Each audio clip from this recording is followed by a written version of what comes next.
All right, welcome back to Currency 365, and this is Eyes Open Media. We're trying to figure out if Prime Minister Abadi is at the United Nations. You can just see right there I think the Prime Minister of Gabon has just finished speaking, and next up is going to be Yemen. Will be speaking next. Now, and it's going to be Yemen's president next. Okay. So here's a rundown of what's happened so far. You can see everybody who has spoke so far has you can view their multimedia coverage, except for Lebanon. I don't know why they don't have it for Lebanon. I'm not sure what's going on there. Maybe he said some things or she said some things that weren't appropriate, so they don't want to put the media coverage on for that. I don't know.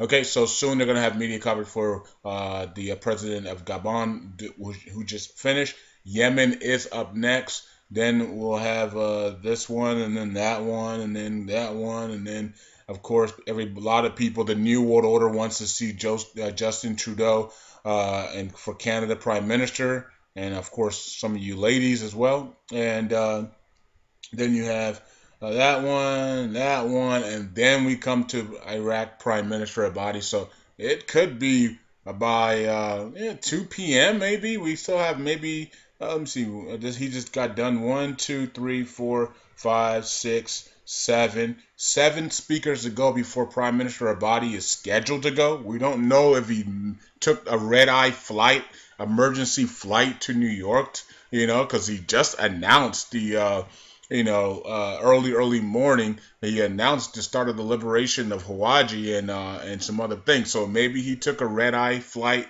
to New York. We don't know. He still has plenty of time. He still has plenty of time to get there because he doesn't speak for another. He's not scheduled to speak for another 3 hours. It seems like the way they're moving this morning. And then you got a bunch of people for the afternoon and night sessions. A bunch of people. So yeah, this is an all-day event today. It's gonna probably go way into the late hours. But yeah, so Prime Minister Abadi, there's 7 speakers ahead of him, so that's going to be another 2 to 3 hours the way they're speaking right now. It seems like they're taking up about 30, 40 minutes to speak. Some of them are 25, some of them are 30, some of them are 40 minutes. So he's got plenty of time to get to New York.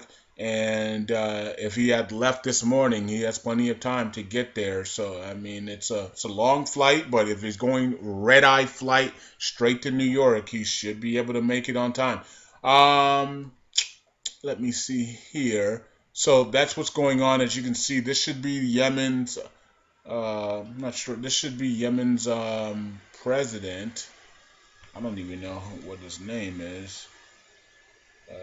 H.E. Mr. Adraba Mansour Hadi Mansour. Okay, wow, what a name. Okay, that might be him. I don't know, but he is, or he maybe either this is him, or he's or he's introducing him. I don't know. But anyways, Yemen's up next, and we'll keep you guys updated to see if Abadi actually does appear, in New York and gives his speech. And there's the Yemen crew. So Yemen is represented really well, and they're watching their president talk. Okay, haven't seen the Iraq crew in the building. I haven't seen them. They haven't shown their table yet, so I don't know if Abadi's there or not. But anyways, let's keep it moving. As you guys already know from the main channel today, the liberation of Hawaii has begun. As you can see, huge green day today, lots of red there, and tomorrow's going to be even bigger day. And this thing should be Hawaii should be completely clear within the next 5-6 days. 5-6. I'll give it 7 days tops. Infallible policy meets with the UN representatives in Iraq. So we know that the president of Iraq is in Iraq because he's meeting with the United Nations representatives. So we know he's not in New York. Okay, so and he's meeting on the referendums and stuff like that. So we know he's not there. We know Jafari is there, right? Not Jabari, but Jafari, the foreign minister. We know he's there. So I'm not sure who else is there though. The meeting with the Kurds leader this evening to discuss the international alternatives to the referendums. Okay, we'll see how that goes. Barzani did say that they had to give them that he gave them till Friday to get some type of something done. Okay, 11 villages were liberated today. Cool. American declares is strongly opposing the referendums. We know that already. Abadi announces the start of Hawaji. We know that already. Kurds delegations to visit Baghdad prior to the referendums. Yeah, and Barzani said that's going to either be Friday, Saturday, or Sunday that they're going to be there meeting to see if there's any type of alternative or any type of way to turn the referendums voting on the 25th into a celebration. Remember, so they're going to be there over the weekend in Baghdad to see if they can go from a referendum into a celebration instead. Okay? It says Abadi, with the dawn of the new Iraqi day, we announced the start of the first phase of the liberation of Hawaji in fulfillment of our pledge to our people to liberate the entire Iraqi territory. Well, it took you 2.5 years. Sheesh. Everybody's dead now in Abadi. Golly. New conditions offered by Barzani to postpone the referendums of separation. Okay.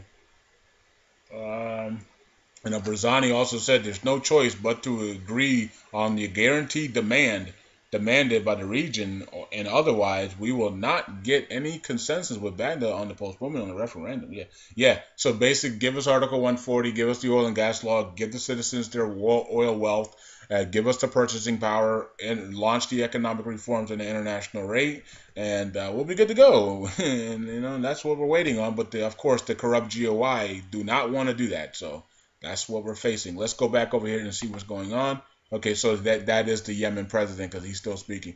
So Yemen president is speaking right now. So I'm gonna be watching it. I'll probably have it up on my phone because I am gonna be going out here in a second. But anyways, so I'll keep you guys posted. If Abadi does speak, I might go live on YouTube and we can hear him speak.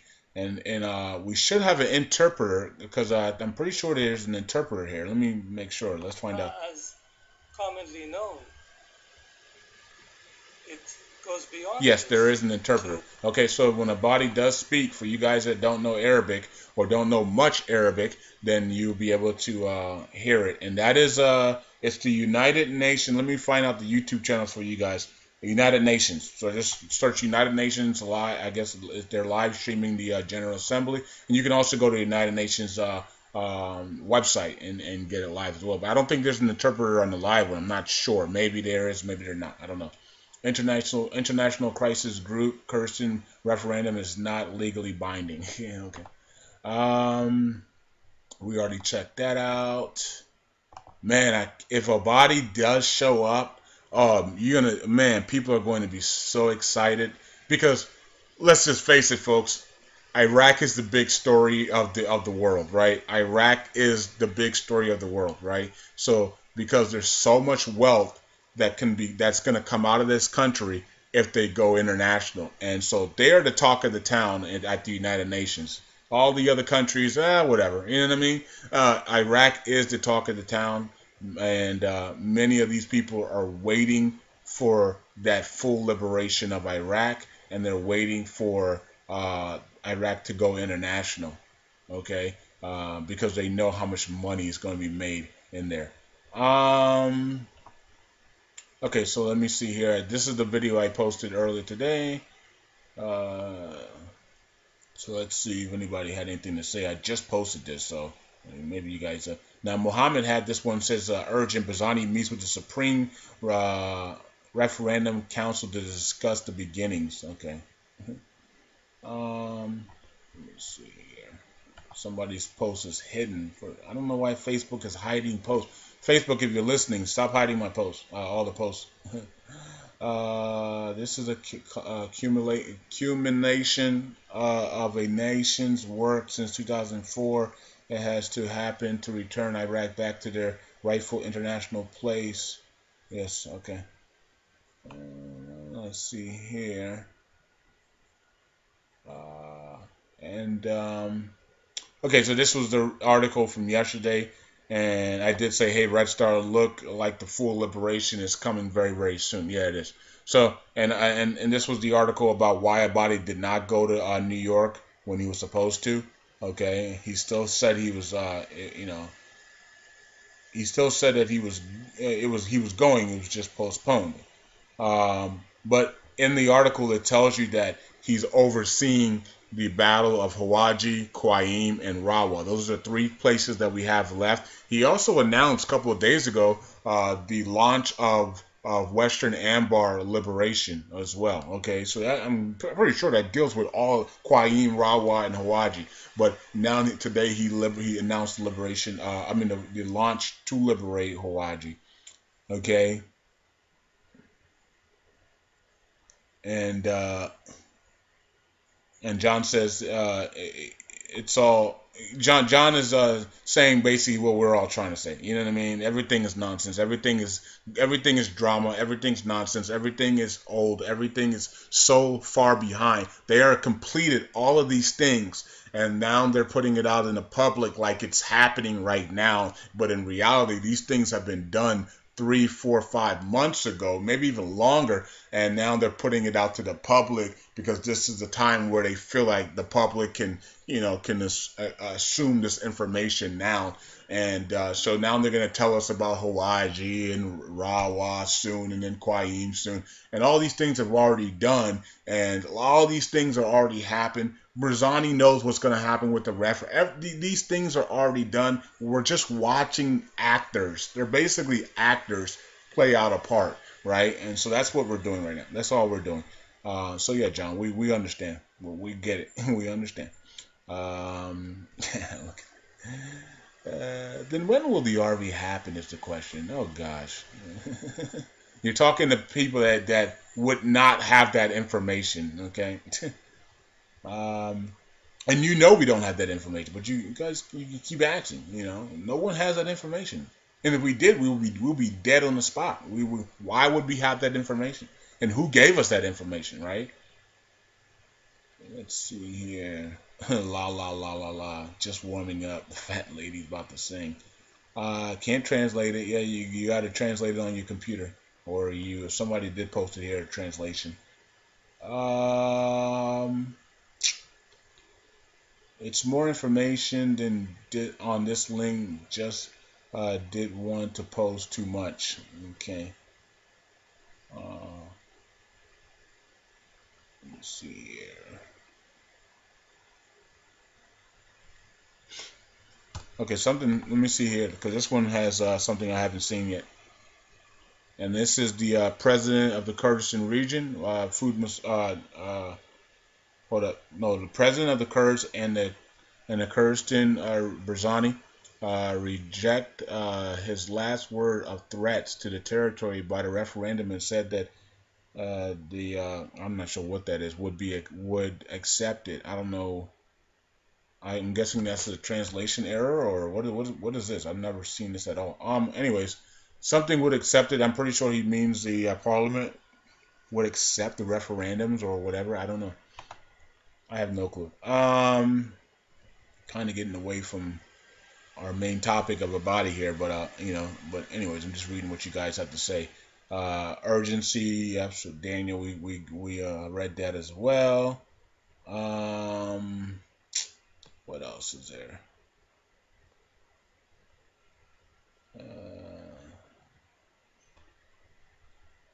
Can you check up the crypto called Bit Deal? Okay, I don't know. I have no clue, brother. Let's see. I'll check it. I'll check it for you once I do the cryptos here in a second. It's called Bit. You said Bit Deal, so I'll check it out. Let's go over here and see what it is. Okay, verdict says once again I post this here for to the 5:15 minute mark. As we get closer to October, things are unfolding. I do feel the Kurdistan will separate. Many will trip about this and sell their dinar. Then when people least expect it, it will revalue. I'm sure that's why people will say, "Why now?" Okay, I mean that's your opinion. I like October better than I do September, but it could happen in September. It could happen in October. It could happen in November. It could happen in December. It could happen 15 years from now. Who knows? Like, let me see if anybody else. David Johnson has here about the map. Cool. Syrian army extends its control over the eastern bank of the Euphrates. Calvin has here that America gives 700 billion to the military, but says healthcare is a luxury. Yeah, it's kind of disappointing, isn't it? We have this military industrial revolution, or the military, whatever you want to call it, where the corrupted governors and senators and congressmen and women and the elitists fund the military operations, fund terrorism, fund all of this military, backing stuff. Continue to give police a lot of power, military a lot of power, and while they don't care about nothing else, healthcare they can't fund. They can't get healthcare correct. But they can get the military correct, right? So it's kind of like, what is going on with the world, right?